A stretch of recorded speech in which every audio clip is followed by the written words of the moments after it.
The rifle shot that echoed through the Sierra Nevada mountains on that scorching July morning in 1868 changed everything. Though Zara Abbott did not yet know it as she stood at the window of her tiny room above the general store in Sierra City, California, staring at the dusty trail that wound down from the high country. She pressed her palm against the glass, feeling the heat already building despite the early hour, and wondered if today would be the day.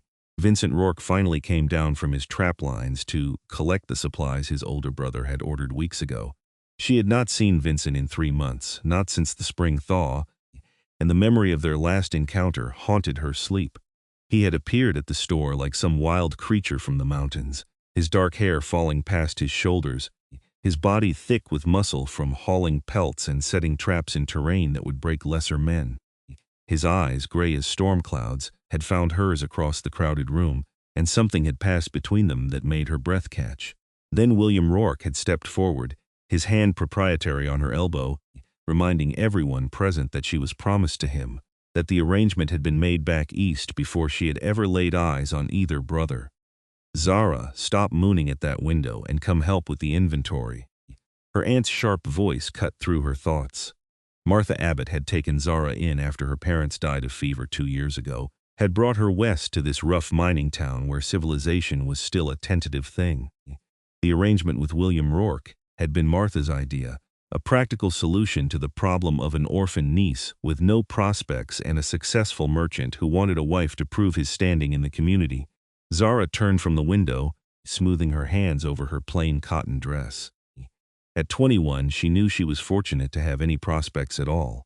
William Rourke was respected, wealthy by frontier standards, and he had never been anything but courteous to her, that she felt nothing when he touched her hand, that her heart did not quicken at his approach, seemed like foolish romanticism in a world where survival mattered more than sentiment. She spent the morning counting tins of beans and marking them in the ledger, her mind wandering despite her best efforts. William would be arriving from Sacramento tomorrow, bringing with him the new furniture for the house he had built on the edge of town. Their wedding was set for August, just 5 weeks away, and Martha had already begun sewing the dress. Everything was decided, settled, as fixed as the mountains themselves. The bell above the door jangled just past noon, and Zara looked up from her work to see Vincent Rourke filling the doorway. He was bigger than she remembered, his shoulders broad enough to block the sunlight, his arms corded with muscle visible beneath the rolled sleeves of his shirt. He wore buckskin pants and boots that had seen hard use, and he carried himself with the easy confidence of a man who knew his own strength. His hair was tied back with a strip of leather, revealing the sharp angles of his face, the strong jaw shadowed with several days of beard. Their eyes met, and Zara felt the impact of that gaze like a physical touch. She saw something flicker in his expression, something hungry and desperate and quickly suppressed. He removed his hat, crushing the brim in his large hands. "Miss Abbott." His voice was rough, unused to conversation. "I am here for the supplies my brother ordered." Martha bustled forward. "All business. Vincent Rourke, it has been an age. Let me fetch the list. Zara, help Mr. Rourke carry things to his wagon." Zara wanted to refuse, wanted to claim any excuse to avoid being alone with him, but Martha was already disappearing into the back room. Vincent stood motionless, watching her with an intensity that made her skin flush despite the heat. "You do not need to help," he said quietly. "I can manage. I know you can manage." The words came out sharper than she intended. "You manage everything alone up there in those mountains. But my aunt has given me a task, so I will complete it." Something flashed in his eyes, pain or anger, she could not tell which. He nodded once and turned to the shelves, beginning to load supplies into his arms with an efficiency that spoke of long practice. Flour, salt, coffee, ammunition, the necessities of a life lived far from town. Zara gathered lighter items. Following him out to the wagon that waited in the street, the sun beat down mercilessly as they worked in silence. Zara could feel sweat trickling down her spine, dampening the collar of her dress. Vincent moved with a grace unexpected in a man his size, his movements economical and sure. She found herself watching the play of muscles in his back as he lifted heavy sacks, the way his hands, large and caul-used, handled even fragile items with surprising gentleness. "You should not be doing this in this heat," he said suddenly, not looking at her. "You should be inside. I have worked in worse." "Have you?" It was not a question. He finally turned to face her, and she saw something raw in his expression. "Have you worked in worse?" Or have you just convinced yourself that you have to make what is coming easier to bear? Zara felt her cheeks flame with more than heat. I do not know what you mean. Do you not? Vincent stepped closer, and she caught the scent of pine and wood smoke and something wild that clung to him. You are going to marry my brother in 5 weeks. Tell me you are happy about it. Tell me you love him. She should have walked away. She should have called for her aunt. Instead, she stood frozen, staring up into those gray eyes, and felt something crack open inside her chest. It is none of your concern. That is not an answer, It is the only answer you will get from me. She forced herself to move, to turn away from him, to walk back toward the store. His hand caught her wrist, gentle but firm, stopping her. Zara. Her name in his mouth sounded like prayer and curse combined. I cannot stop thinking about you. I have tried. God knows I have tried. I go days without sleep, working myself until I can barely stand, and still you are there in my head. Tell me I am alone in this. Tell me you feel nothing, and I will never speak of it again. She should have lied. Everything in her practical nature screamed at her to lie, to protect the careful arrangements that kept her safe and fed and respectable. But standing there in the dusty street with Vincent Rourke's hand warm on her wrist, she found she could not do it. You are not alone, she whispered, and watched something fierce and wild blaze in his eyes before he forced himself to release her, stepping back as if she had burned him. Then we are both damned, he said roughly. He turned back to the wagon, loading the remaining supplies with quick, angry movements. When he finished, he climbed onto the seat without looking at her again. Tell my brother I will see him at the wedding. He drove away without another word, the wagon disappearing up the mountain trail in a cloud of dust. Zara stood in the street until Martha called her back inside, her heart pounding, her world tilted on its axis. William Rourke arrived the next day as promised, driving a wagon loaded with furniture wrapped in canvas. He was handsome in a refined way, his fair hair neatly trimmed, his clothes well-tailored despite the dust of travel. At 35, he had made his fortune in timber and trade, and he moved through Sierra City with the assurance of a man who knew his place in the world. He greeted Zara with a kiss on her cheek, proper and bloodless, and showed her the chairs and table he had commissioned in Sacramento. Only the best for my bride, he said with satisfaction.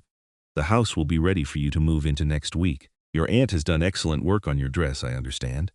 Yes, Zara managed. It is very fine. William studied her with eyes that were shrewd despite their kindness. You look pale. The heat is oppressive, I know. Once we are married, you will not need to work in the store any longer. You can rest during the hottest part of the day. It was meant to be reassuring, this promise of a life of ease, but Zara felt it like a cage closing around her. She smiled and nodded and played the part of the grateful bride while inside she felt herself fracturing. The days that followed were torture of a particular kind. William spent his time in town attending to business, often stopping by the store to check on her with a solicitude that should have been comforting but instead felt suffocating. He spoke of their future, of children and expansion, of building an empire in this rough territory. He was good and kind in everything she should want, and Zara hated herself for the way her heart remained stubbornly unmoved. At night, she lay awake in her narrow bed and thought of Vincent Rourke alone in his cabin somewhere high in the mountains. She imagined him moving through the forest, setting his traps, living a life of solitude that should have been lonely, but somehow seemed more honest than anything she had known. She thought of the way he had looked at her, of the raw need in his voice when he spoke her name, and she pressed her hands to her chest as if she could physically hold herself together. 3 weeks before the wedding, Vincent came down from the mountains again. Zara saw him first from her window, recognized the set of his shoulders even at a distance. Her heart began to race, and she forced herself to stay upstairs to avoid him. But William was in the store, and when she heard his voice calling up to her, she had no choice but to descend. The two brothers stood together near the counter, and the contrast between them was striking. William in his town clothes, neat and civilized. Vincent in his buckskins and rough shirt, still carrying the wilderness on him like a second skin. They were arguing in low voices that stopped abruptly when Zara appeared. There she is, William said with forced heartiness. Zara, my brother has finally agreed to stand up for me at the wedding. I had nearly given up hope of convincing him. Vincent's jaw was tight, his eyes stormy. I said I would be there. I did not say I was happy about it. Vincent. William's voice carried a warning. We have discussed this, have we? Vincent turned to look at his brother, and Zara saw something dangerous flash between them. Have we discussed how you bought yourself a wife like you buy your timber contracts? How you saw something you wanted and simply took it, never mind what anyone else might feel? William's face darkened. That is enough. You forget yourself, do I? Or perhaps I am the only one here being honest. Vincent's hands clenched into fists at his sides. Ask her, William. Ask her if she loves you. Vincent, please. Zara found her voice, though it came out thin and strained. Do not do this. He looked at her, seeing she saw the pain naked on his face. Why not? Why should I stand by and watch you throw your loof away on a man you do not love? Why should I pretend this is right when everything in me screams that it is wrong? Because I have no choice. The words burst from her before she could stop them. Because I am an orphan with nothing, and your brother is offering me security and respect and a place in this world. Because love is a luxury I cannot afford. The silence that followed was absolute. Martha had emerged from the back room, her face pale with shock. William stood frozen, his expression unreadable, and Vincent looked as if she had struck him. So that is it, he said quietly. You would rather have security than happiness, rather have a name than a life worth living. You have no right to judge me, Zara said, fighting back tears. You who have never had to worry about having a roof over your head or food in your belly. You who can vanish into those mountains and live as you please, answerable to no one. What do you know of the choices women must make? I know that you deserve better than this. Vincent's voice was fierce. I know that you deserve to be loved, not acquired. I know that when you look at him your eyes are dead, but when you look at me you come alive. Get out. William's voice was cold as winter. Get out of this store and do not come back. You are no longer welcome at my wedding or in my life. Vincent's eyes never left Zara's face. If that is what you want, brother. But before I go, I am going to say this once, and damn the consequences. Zara Abbott, I love you. I have loved you from the moment I first saw you. I would give you everything I have, everything I am, if you would let me. I would work myself to bone and blood to give you security. I would build you a life worth living. But I will not force you, and I will not beg. The choice is yours. He turned and walked out, the door swinging shut behind him with a finality that seemed to echo through Zara's entire being. She stood trembling, aware of William's eyes on her, of Martha's scandalized expression, of the complete wreckage of her carefully constructed future. Well, William said after a long moment, his voice was measured, controlled. I suppose we have reached a moment of truth. Do you love my brother Zara? She wanted to lie. She opened her mouth to deny it, to say all the right things that would smooth this over and restore order. But Vincent's words had broken something open inside her, and she found she could not force the lie past her lips. I do not know, she whispered. I barely know him. But when I am with him, I feel things I have never felt before, things I did not know I could feel. William nodded slowly, as if she had confirmed something he already suspected. And when you are with me, you are good and kind, and I am grateful for everything you have offered me. But I do not love you. I am sorry. I have tried to convince myself that it does not matter, that respect and security would be enough, but Vincent was right. I would be throwing my life away. Martha made a sound of protest, but William held up a hand to silence her. He studied Zara for a long moment, his expression thoughtful rather than angry. I will not lie and say this does not wound my pride, he said finally. But I am not a fool, and I have not been blind to your lack of enthusiasm. I had hoped that affection would grow in time, but perhaps I was deceiving myself. He sighed, suddenly looking older than his years. My brother is a hard man to compete with. He always has been. He takes after our father, wild and fierce and honest to a fault. I take after our mother, more suited to commerce than adventure. William, I am so sorry, do not be. He smiled, though it did not reach his eyes. Better to know now than to build a marriage on a foundation of resentment. You are released from your promise, Zara. I will not hold you to an arrangement that makes you miserable. But where will I go? Martha's voice was shrill with panic. We cannot afford to keep her without this marriage. She has no prospects, no money. Then perhaps she should go after the man who just declared his love for her in front of half the town, William said dryly. He reached into his pocket and pulled out several bills, pressing them into Zara's nervously finger. Take this. Call it compensation for the humiliation I have caused you by assuming your heart was for sale. And if my brother is fool enough to let you slip away, you use that money to start over somewhere else. Zara stared at the money in her hands, then up at William's face. She saw genuine kindness there beneath the hurt pride, and something else, something that looked almost like relief. Thank you, she managed. You are more generous than I deserve. Go, he said softly. before I change my mind and decide to fight for you after all. Though I suspect I would lose that fight, my brother has always been the fighter in the family." Zara did not remember moving. One moment she was standing in the store, the next she was running down the street. Her skirts hiked up in a way that was thoroughly improper, her heart pounding with a mixture of terror and exhilaration. She reached the edge of town just in time to see Vincent's wagon disappearing up the mountain trail. "Vincent!" She screamed his name, not caring who heard. "Vincent Rourke, stop!" The wagon halted. For a moment, nothing happened. Then Vincent was climbing down, turning to face her as she ran toward him. He caught her as she practically threw herself at him, his arms coming around her with a strength that made her feel both fragile and utterly safe. "Did you mean it?" she gasped, looking up into his face. "Did you mean what you said?" "Every word." His voice was rough with emotion. "But Zara, I have nothing to offer you but a rough cabin and a hard life.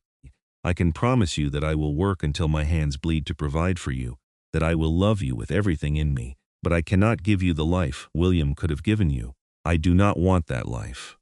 She reached up to touch his face, feeling the scratch of his beard against her palm. "I want a life that matters. I want to feel things. I want to love and be loved, even if it means being poor and working hard and living in the middle of nowhere. I want you, Vincent, just you." He made a sound that was half laugh, half sob, and then his mouth was on hers, fierce and hungry and more honest than anything she had ever known.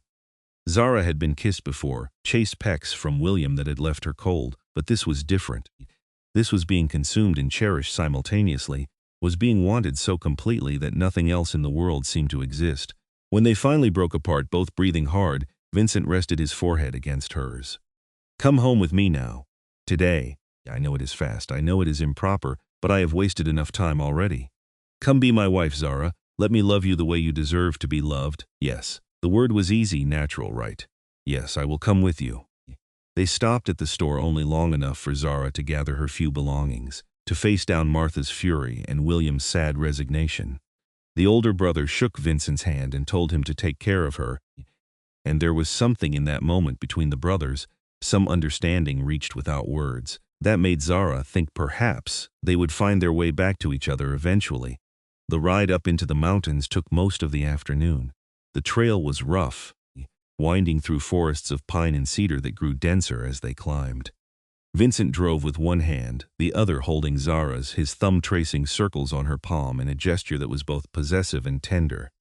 They talked little, but the silence between them felt comfortable, charged with anticipation rather than awkwardness. The cabin appeared as they rounded a bend, tucked into a clearing with mountains rising behind it and a stream running nearby. It was small but well built, with a stone chimney and real glass in the windows. Vincent lifted Zara down from the wagon, his hands spanning her waist, and she saw nervousness flicker across his face. "It is not much," he said, "but it is solid, and it stays warm in winter. I built it myself 3 years ago when I first started trapping up here."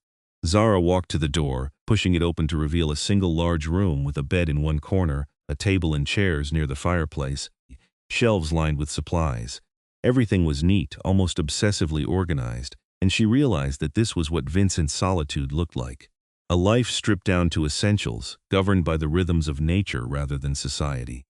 "It is perfect," she said honestly, turning to find him watching her with an intensity that made her breath catch. "It is exactly right." Something in him seemed to relax. He came to her slowly, giving her time to change her mind, to retreat. But Zara stood her ground, reaching for him, pulling him close. His kiss was softer this time, questioning, and she answered with everything in her, pressing herself against the solid warmth of his body. "We should wait," he murmured against her mouth.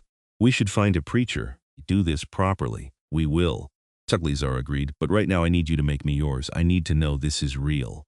Vincent groaned, his control visibly fraying. "Zara, I am trying to be honorable here. I do not want honorable. I want honest." She took his hand, placed it over her racing heart. "I want this. I want you now." He was lost then. She could see it in his eyes, the last of his restraint crumbling. He lifted her easily, carrying her to the bed, laying her down with a gentleness that contrasted sharply with the hunger evident in every line of his body. The afternoon sun slanted through the windows, painting everything in gold, and Zara felt as if she were in a dream as Vincent's hands moved over her, unlacing her dress with fingers that trembled slightly. "You are so beautiful," he whispered, his voice rough with awe. "So perfect." Zara reached up to pull the leather tie from his hair, watching it fall around his face in dark waves. She traced the line of his jaw, the thick muscles of his neck and shoulders, marveling at the sheer strength of him. He was patient with her inexperience, teaching her with touches and whispers, showing her how to please him even as he drove her to heights she had not known existed. When he finally made her his, the brief pain was lost in a wave of sensation so intense it bordered on overwhelming. Vincent held her through it, his body trembling with the effort of restraint, his eyes locked on hers with a connection that went beyond the physical, and then they were moving together, learning each other's rhythms, building to something that felt like the entire world catching fire. Afterward, they lay tangled together in the narrow bed, skin against skin, Vince's arm heavy across her waist. Zara traced lazy patterns on his chest, feeling the steady beat of his heart beneath her palm. "I love you," she said softly, the words she had been too afraid to speak before. "I think I have loved you since the first moment I saw you." Vincent caught her hand, bringing it to his lips. "I know I have loved you that long. You walked into the store with your aunt, looking lost and brave and beautiful, and something in me just knew. This woman, she is mine. Even when I thought I had lost you to William, even when I tried to convince myself to let you go, I knew." "We will have to go back to town eventually," Zara said. "We will need to face people, to deal with the scandal. Let them scandalize. Let them say what they will. You are mine now, and I am yours, and nothing else matters." He rolled to face her, his expression serious. "But we will go back. We will find a preacher and marry properly, for your sake if not for mine. I want the world to know that you are my wife." They stayed in the cabin for 3 days, learning each other in ways both physical and emotional. Vincent showed her around his trap lines, taught her to recognize animal signs and navigate by the stars. Zara cooked meals from his stores, discovering that she enjoyed the simple domesticity of caring for him. They talked for hours, sharing histories and dreams and fears, building a foundation of understanding that felt solid and true. On the 4th day, they made the trip back down to Sierra City. The town was predictably scandalized. Women whispered behind their hands as Zara passed. Men looked at Vincent with a mixture of respect and wariness. But they found a preacher, and William Rourke stood as witness, proving himself more gracious in defeat than many men would have been. The ceremony was simple, held in the small church at the edge of town. Zara wore the same dress she had arrived in, having refused to use the one Martha had sewn for her wedding to William. Vincent had trimmed his beard and braided his hair back, but he still looked wild and dangerous in his clean buckskins, like something barely tamed. When he spoke his vows, his voice rang clear and strong, leaving no doubt about his commitment. "I, Vincent Rourke, take you, Zara Abbott, to be my wife. I promise to love you fiercely and honestly, to provide for you with everything I have, to protect you with my life if necessary. I promise to honor the gift you have given me by choosing me, and to spend every day proving myself worthy of that choice." Zara's own vows were simpler, but no less heartfelt. "I, Zara Abbott, take you, Vincent Rourke, to be my husband. I promise to love you with my whole heart, to build a life with you wherever that may be, to stand beside you through whatever comes. I promise to choose you every day for the rest of my life." The preacher pronounced them husband and wife, and when Vincent kissed her, Zara heard a few gasps from the small audience. It was not a proper, chaste kiss appropriate for church. It was the kiss of a man claiming what was his, and Zara kissed him back with equal fervor, not caring what anyone thought. William hosted a small dinner for them afterward at his house, proving himself truly gracious. He had even brought in a cake from Sacramento, and he toasted the couple with genuine warmth. "To my brother and his bride," he said, raising his glass. "May they find in each other everything I could not provide. And may they forgive me for ever thinking love could be arranged like a business transaction." Vincent gripped his brother's shoulder. "There is nothing to forgive, William. You did what you thought was right. And if you had not brought Zara West, I never would have met her. For that alone I owe you everything." The two brothers embraced, and Zara saw Martha wiping tears from her eyes. Her aunt had been difficult since the broken engagement, but even she seemed moved by the obvious love between Zara and Vincent. "You take care of her," Martha said gruffly to Vincent as they prepared to leave. "She may have made a reckless choice, but she is still my niece, and I want to know she is well." "You have my word," Vincent said solemnly. "I will cherish her every day of my life." They returned to the cabin that night as husband and wife, and their lovemaking had a different quality now, less desperate, more profound. Vincent was tender and thorough, taking his time, and when Zara finally fell asleep in his arms, she felt a contentment she had never imagined possible. The summer passed in a blur of happiness. Zara learned the rhythms of mountain life, the hard work and simple pleasures. She learned to cure meat, to preserve vegetables, to make do with what they had.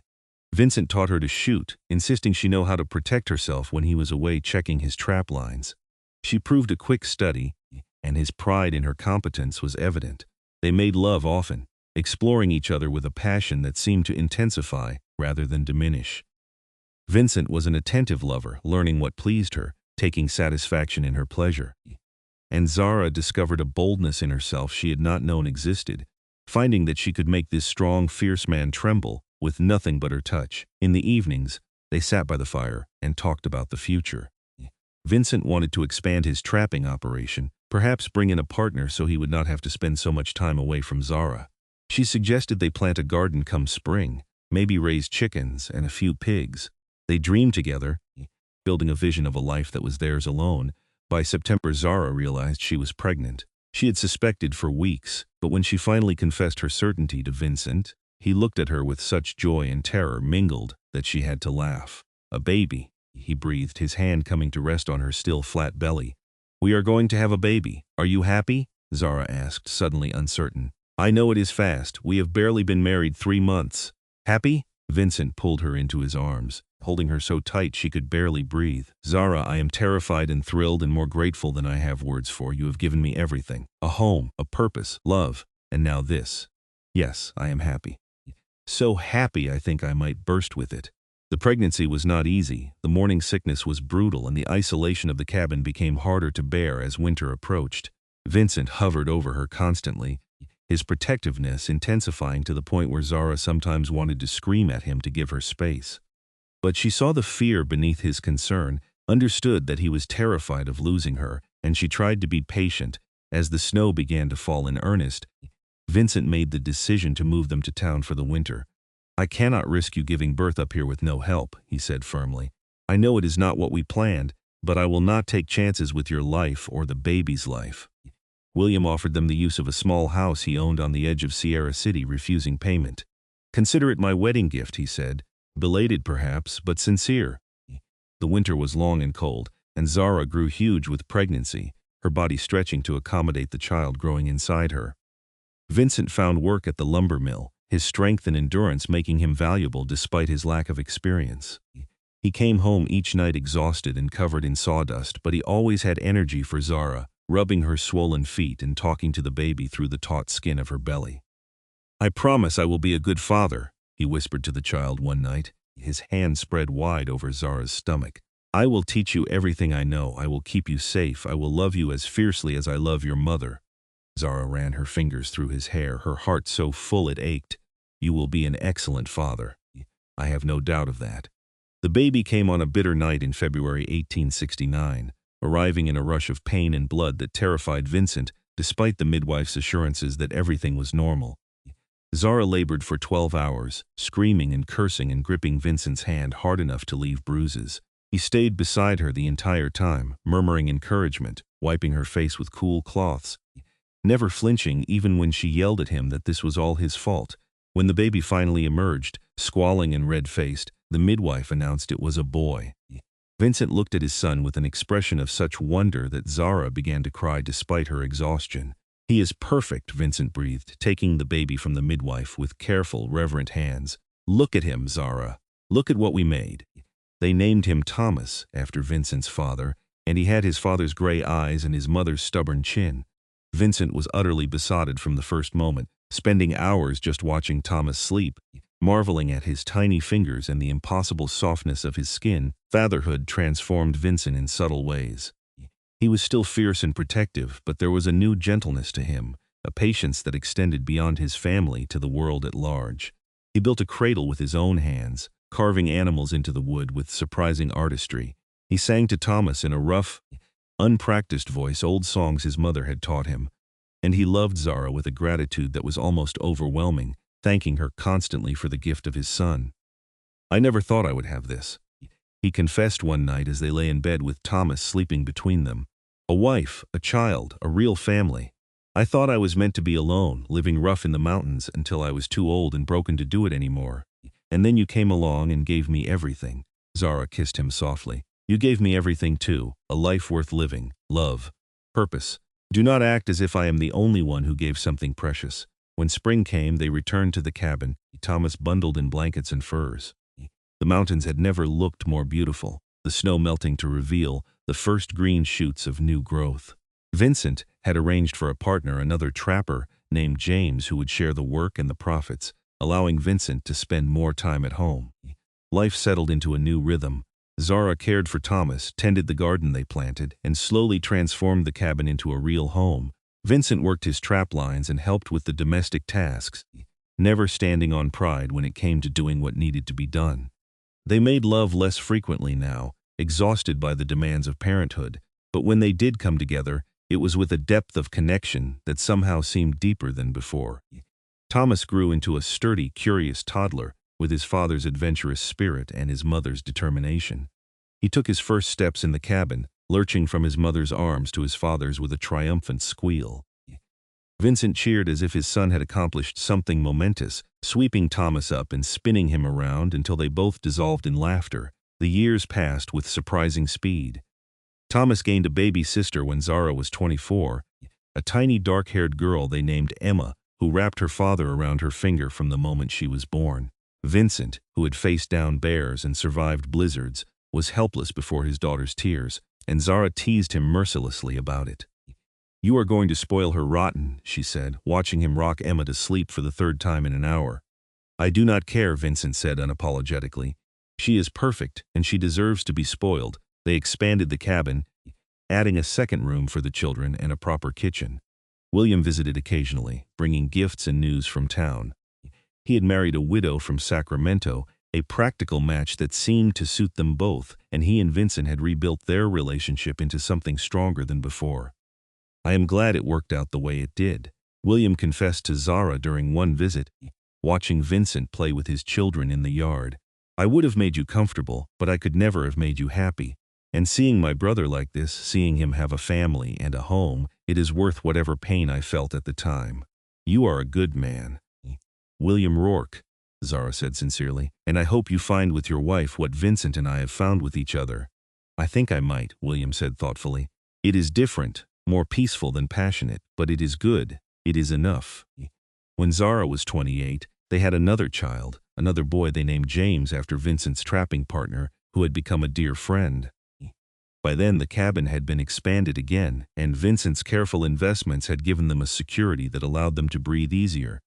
They were not wealthy, but they were comfortable, and more importantly, they were happy. Vincent had aged well, his body still strong and muscular at 35, though there was silver threading through his dark hair now. Zara loved the way he looked, the way the years had etched experience into his face without diminishing his strength. He was still as passionate as ever, still looked at her with heat in his eyes that made her feel beautiful and desired even after 3 children and years of hard living. "I love you more now than I did the day we married," he told her on their 10th anniversary, holding her close in their bed while the children slept in the next room. "I did not think that was possible, but every year with you, I fall deeper. Every day I am grateful that you chose me. How could I not choose you?" Zara traced the lines of his face with tender fingers. "You are everything I never knew I needed, everything I did not dare to dream of. You made me brave enough to reach for happiness, and you have given me a life beyond my wildest imaginings." They made love slowly that night, relearning familiar territory with the ease of long practice, building to a crescendo that left them both breathless and laughing. Afterward, Vincent held her against his chest, his hand stroking her hair with absent tenderness. "Do you ever regret it?" he asked softly. "Do you ever wonder what your life would have been like if you had married William, if you had chosen security over passion?" Zara raised herself up on one elbow to look at him seriously. "Not for one single moment. Not ever. This life with you, it has been hard sometimes, but it has been real. It has been mine. I have never felt trapped or diminished or like I was playing a part. You have loved me exactly as I am, and that is worth more than all the security in the world." Vincent pulled her back down, holding her tight. "Good. Because I could not have survived without you. You are my heart, Zara, the best part of me." The children grew, and with them the challenges shifted. Thomas at 12 was already showing signs of becoming as strong and stubborn as his father. Emma at 8 was clever and bold, constantly testing boundaries. And little James, just 5, was the gentle one, more interested in books and stories than hunting and trapping. Vincent adapted to each child's nature, never trying to force them into molds they did not fit. He taught Thomas to trap and hunt, skills the boy took to naturally. He encouraged Emma's independence, even when it terrified him to see his daughter climbing trees or riding too fast. And he read to James by the fire, his rough voice stumbling over the words, but his patience infinite. "You are an amazing father," Zara told him one evening, watching him with their children. "I know you worried about it when Thomas was born, but you have surpassed anything I could have hoped for." Vincent looked at his family, his expression soft. "They make it easy. They are such good children. We are blessed, Zara." "We are," she agreed. "More blessed than we have any right to be." The years continued to pass. Thomas left home at 18 to start his own trapping operation farther north. His father's blessing and a stake of money to get him started. Emma shocked everyone by announcing she wanted to go to San Francisco to study, and after much discussion, Vincent and Zara allowed it, though it broke Vincent's heart to see his daughter leave. James stayed close to home, eventually taking over much of the trapline operation as Vincent began to slow down. At 45, Vincent was still strong, but the years of hard living had taken their toll. His joints ached in cold weather, and he tired more easily than he once had. But he remained fiercely protective of his family, and his love for Zara never dimmed. On their 20th anniversary, Vincent took Zara back to the spot where he had proposed, where she had run after his wagon and thrown herself at him with reckless faith.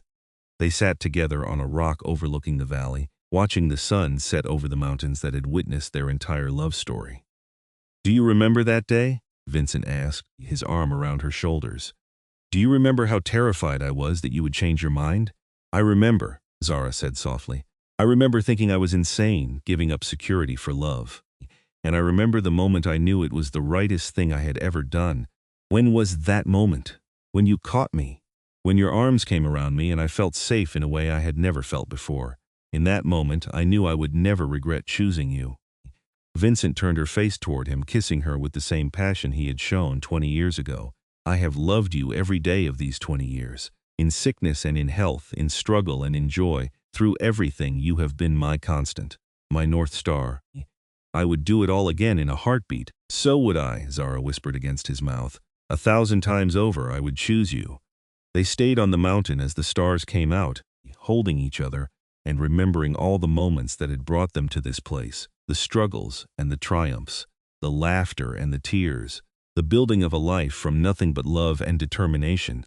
When they finally returned to the cabin, James had dinner waiting, his quiet competence a comfort. He looked like Vincent had at that age, all lean muscle and serious eyes, but his temperament was gentler, more suited to the quiet life he had chosen. "Everything all right?" he asked, seeing his parents' faces. "Everything is perfect," Vincent said, pulling Zara close. "Absolutely perfect." The years rolled on, bringing grandchildren and new challenges. Thomas married a woman from his trapping territory and sent word of the birth of Vincent and Zara's first grandchild, a boy named Vincent Jr. Emma returned from San Francisco with an education and a lawyer husband, who looked terrified of his father-in-law until Vincent clapped him on the back and welcomed him to the family. James married a local girl and built a cabin near his parents, wanting to stay close. Vincent aged more slowly than some men, his body still strong even as his hair went fully silver. Zara loved the way he looked at 60, distinguished and weathered, the lines on his face telling the story of a life well lived. He still looked at her with heat in his eyes, still reached for her in the night with the same passion that had defined their marriage from the beginning.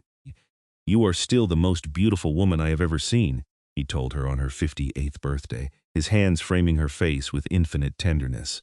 "More beautiful now than the day I met you, because now I can see our whole life together written in your face." "You old romantic," Zara said, but she was smiling, her heart full. "After all these years you can still make me blush." "Good. I intend to keep doing it until the day I die." They had 42 years together before Vincent's heart gave out. He died the way Zara would have expected, working in his beloved mountains, doing the thing he loved. James found him sitting against a tree, his expression peaceful, a slight smile on his face. He had been 71 years old, had lived longer than most men who lived as hard as he had, But it was still not enough. Zara thought she would break with grief. 42 years of marriage, and she was still not ready to let him go. At the funeral, surrounded by their children and grandchildren and great-grandchildren, she stood beside the grave and spoke the words her breaking heart demanded. Vincent Rourke was the bravest man I ever knew. Brave enough to love honestly, to fight for what he wanted, to build a life on nothing but faith and determination. He gave me everything. A home, a family, a reason to wake up every morning. And I know that wherever he is now, he is waiting for me, because that is who he was. Patient and faithful and true. I will miss him every day for the rest of my life, but I will never regret one single moment we had together. He was mine, and I was his, and nothing, not even death, can change that. She lived another 3 years without him, surrounded by her children, watching her grandchildren grow. But a part of her had died with Vincent, and everyone could see it. She grew quieter, spending long hours sitting on the porch of the cabin, staring up at the mountains where she had spent the happiest years of her life. Emma tried to convince her to come to San Francisco, to live with her in comfort and civilization, but Zara refused. "This is where I belong," she said firmly. "This is where I lived and loved and raised my children. This is where Vincent is. I am not leaving." On a warm summer morning in 1911, exactly 45 years after she had run after Vincent's wagon and chosen love over security, Zara Abbott Rourke died peacefully in her sleep. She was 74 years old, had lived to see 18 grandchildren and 12 great-grandchildren, and she died with a smile on her face. Thomas, now 60 himself, found her. She was lying in the bed she had shared with his father for 42 years, her hand outstretched as if reaching for someone only she could see. On the table beside the bed was a letter she had written the night before, her handwriting shaky but clear. "To my children and grandchildren," it read, "I have lived a long and happy life, far richer than anything I could have dreamed when I was a young woman trying to choose between security and passion. I chose passion, chose love, chose the wild mountain man who looked at me like I was his entire world. And that choice gave me everything. Never settle for less than you deserve. Never choose safety over happiness. Life is too short and too precious to waste on anything less than real love. Your father gave me that love every day we had together, and now I am going to be with him again. Do not mourn for me. Celebrate that I had what so few people ever find. A love worth fighting for, a love that lasted a lifetime, a love that continues even now, beyond death. I am at peace, I am happy, I am going home to Vincent, all my love, always, Zara." They buried her next to Vincent on the mountain, in a spot where you could see for miles, where the wilderness they had both loved spread out in every direction. The entire family gathered, 3 generations united in their grief and their gratitude for the legacy Zara and Vincent had left them. She never regretted it, Emma said, standing at her mother's grave. 45 years ago, she made a choice that scandalized everyone. She gave up security and respectability for love, and she spent the rest of her life being grateful for that choice. Thomas nodded, his eyes distant with memory.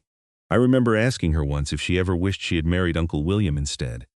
I was young, maybe 10, and I did not understand why anyone would choose to live rough when they could live comfortable. And she looked at me with those fierce eyes and said, 'Thomas, your father is the love of my life. He is my heart. I would rather have one day with him in these mountains than a lifetime of comfort without him.' I did not really understand then, but I do now." James spoke quietly, his gentle voice carrying in the mountain air. They loved each other like something out of a storybook. Even when they were old, even when father's hair was white and mother moved slowly, they still looked at each other like they were the only 2 people in the world. "That is what I want for all of you," he said, looking at his nieces and nephews and their children. "What grandmother and grandfather had. Real love. The kind that lasts. The kind that matters." As the family descended from the mountain, heading back to their various lives and homes, the wind whispered through the pines, carrying with it the memory of 2 people who had loved honestly and fiercely and completely. Vincent and Zara Rourke had built an empire, not of wealth or power, but of family and love and unshakable devotion. And that legacy lived on in every child and grandchild who carried their blood, who had learned from their example that true love was worth any sacrifice, any risk, any struggle. In Sierra City, California, the story of the mountain man who had fought for his brother's promised bride and won her honestly became the stuff of legend. People told it for generations, embellishing some details, forgetting others, but always maintaining the core truth. That Vincent Rourke had loved Zara Abbott with everything in him, and she had been brave enough to love him back. The cabin stood for many years, maintained by James and then by his children, a monument to the life that had been built there. Visitors would sometimes stop, drawn by the story, and they would stand in that clearing and imagine the love that had filled that small space. They would think about the choices we all face, between security and passion, between what is expected and what is real. And some of them, inspired by a story that had happened decades before, would find the courage to choose love over safety, to reach for the life they actually wanted, rather than the one that seemed most practical. Because that is what Vincent and Zara's story really meant. Not that love conquers all, though theirs certainly had. Not that passion is more important than security, though they had proven it could be. But that sometimes, the bravest thing you can do is choose the life that makes you feel alive, even if it frightens you. Even if it means giving up everything you thought you wanted. Even if the whole world thinks you are making a mistake. Zara Abbott had been promised to William Rourke, had been on the verge of a marriage that would have given her everything society valued, and she had thrown it all away for a mountain man, with nothing to offer but his love and his strength and his honest devotion, and in return he had given her a life beyond price. A love that sustained her through hardship and joy, through 42 years of marriage and 3 years of widowhood, until she could finally return to him. That was the story. That was the legacy. And as the years passed and the West grew less wild, as Sierra City became a real town with paved streets and electric lights, as the world changed and modernized beyond recognition, the story remained. A testament to what is possible when two people are brave enough to fight for each other, to choose each other, to build a life based on nothing more substantial than love. Vincent Rourke had been a mountain man, strong and fierce and utterly devoted to the woman he loved. Zara Abbott had been brave enough to choose him, to risk everything for the chance at real happiness. And together, they had created something that outlasted them both, a love story that would be told and retold for generations, inspiring others to be as brave, as honest, as willing to fight for what really mattered. In the end, that is all any of us can hope for, to love well, to be loved in return, to build something that matters, something that lasts beyond our brief time on this earth. Vincent and Zara did that.